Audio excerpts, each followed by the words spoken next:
More than 235 years ago, our forebears signed the Declaration of Independence. It was a revolutionary document.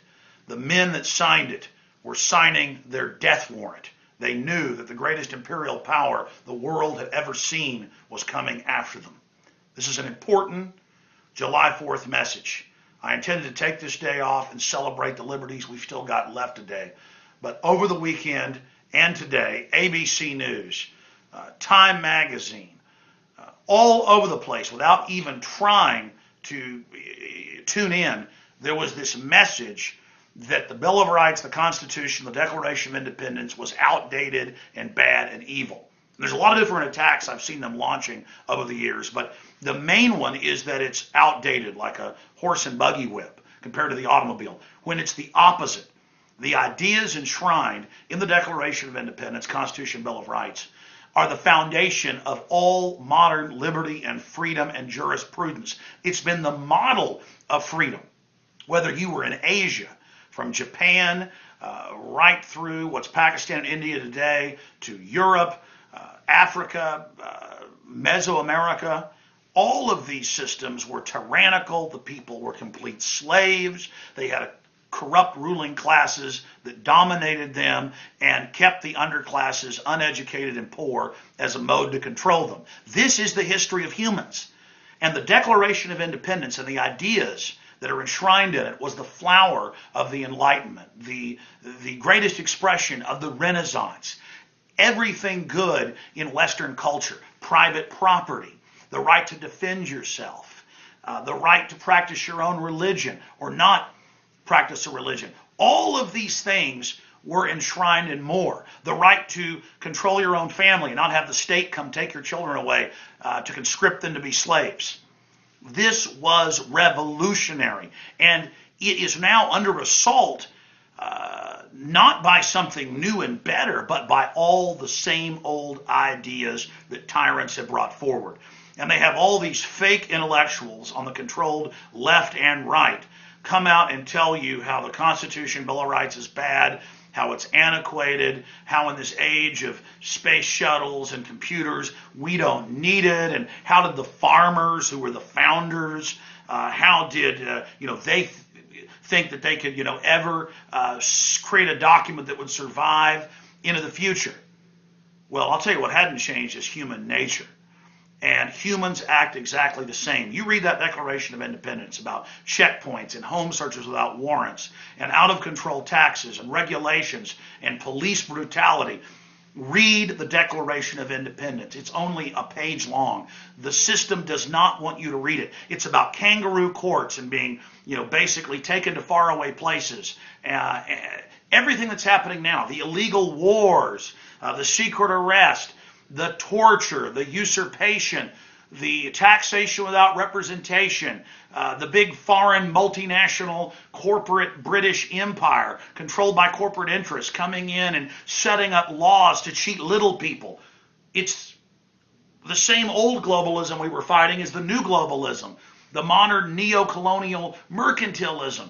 And that's why the system is demonizing the Bill of Rights and Constitution. That's why they're coming out against it.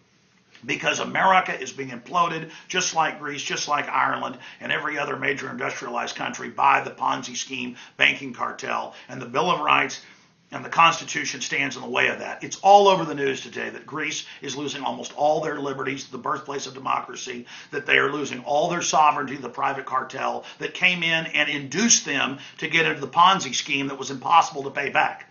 We are controlled by those same interests. And so we've always known they're attacking the Bill of Rights and Constitution, the Second Amendment, the First Amendment. But now they're out in the open telling us how great it is to get rid of it, how wonderful it is to not have warrants, how great it is to be spied on, how wonderful it is to have open borders. It's a corporate global government, a new bank of the world that we'll pay our carbon taxes to.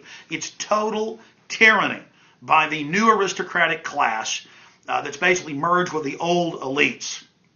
And to just see talk radio, the internet, Newsweek, newspapers. Everywhere I go, there is the talking points of attacking the Bill of Rights and Constitution. And of course, there's the other talking point of, well, some of the founders had slaves. The whole world had slaves at that time. It was these ideas that said that individuals innately had an organic right to not be slaves. And it was those ideas that led to the end of slavery all over the world. Now we have more modern types of debt slavery and bureaucratic slavery that we're under. In many areas of the world still have slavery, but you never hear these academics talking about that. Why do they attack the Bill of Rights and Constitution?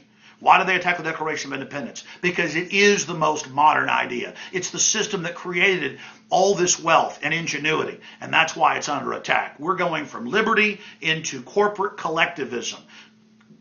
Anti-free market, anti-capitalism. It's called crony capitalism, but it's not even really capitalism. It's a crony, insider, monopoly man system that has declared war on the Bill of Rights and Constitution and your family. When you see someone on the news demonizing the Constitution, Bill of Rights, demonizing the 4th of July, it's because they're globalists. They're corporate agents who are not free market, who want to usurp and enslave you and your family, and it should make your blood boil.